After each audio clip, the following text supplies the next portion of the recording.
Okay, welcome back to another episode of Third and 23. I'm your host, Alex, here to bring you my first futures video leading up to the 2025 season.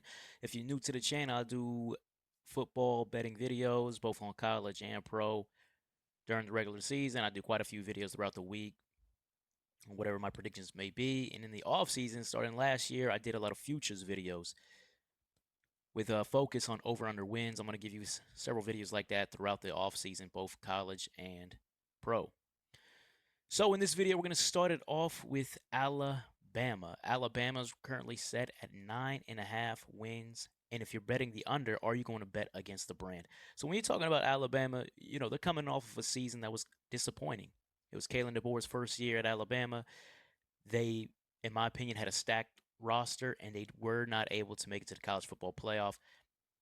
Had two pretty embarrassing losses, one to Vanderbilt and one to Oklahoma. And now it's about, can Alabama rebound off of that, get back to the college football playoff, get back to the top of the college football world. And in this video, can they get over 9.5 wins? So my first question, or the first comment I have about Alabama, is their QB play is unproven. Jalen Milroe is off to the NFL. And, a lot of people used to criticize Jalen Milroe. They talked about his passing ability. He'd miss some throws. What people don't realize is Jalen Milroe was also one of the biggest X factors in college football, one of the most explosive weapons in college football.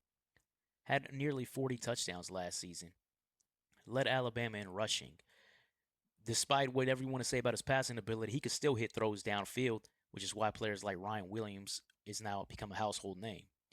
So now Jalen Milroe is gone, and you're going to, according to spring reports, Ty Simpson. We saw Ty Simpson in the 2023 season get starter reps against South Florida, and he was awful in that game.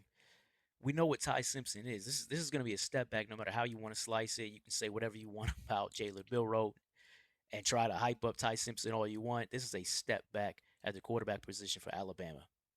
Then we talk about the rest of their offensive firepower. At running back, last year wasn't vintage Alabama running game. Players like Jan Miller, Justice Haynes, and so on. These guys weren't Derrick Henry, Mark Ingram, Jameer Gibbs. They bring back Jan Miller, but again, he's never proven to be that guy. He's just kind of a run-of-the-mill college football running back. So in my opinion, you're looking at an Alabama offense that's taken a major step back in the backfield.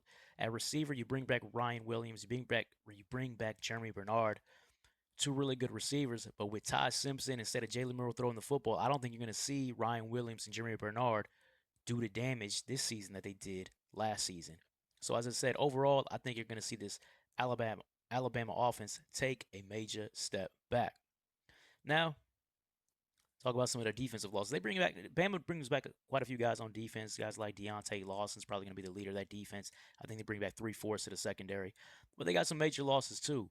Tim Smith up front, Jihad Campbell up front, Malachi Moore, Q Robinson, all these guys went on to the NFL. So they lost some NFL defensive talent, but they do have some future NFL guys taking the field again this fall. So I think the defense could take a step back, but that's mainly due to the leadership they lost in guys like Jihad Campbell and Malachi Moore. There's still some defensive talent on that team. So then, looking at their roster of the breakdown I just gave you, they look thin. They look thin on offense. At receiver, they didn't have anything besides Ryan Williams, Jimmy Bernard last year. It's gonna be kind of the same this year. They're thin at running back. It's Jan Miller and a bunch of young guys who never really played. Quarterback, major question mark.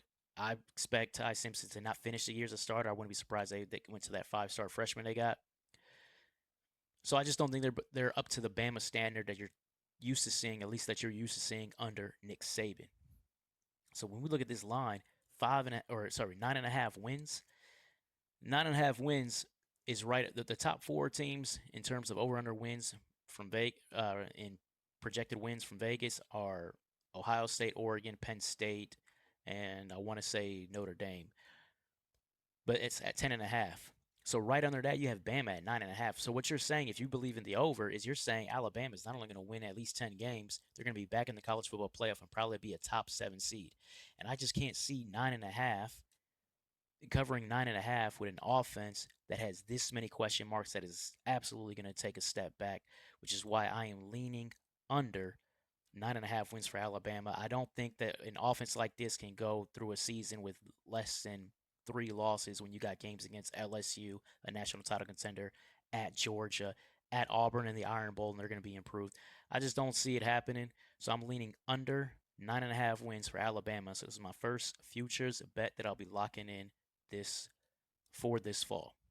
But anyways, that wraps it up. If you like the content, please like, comment, subscribe, all of that. As you're going to see my YouTube handle here in a few seconds. Take care.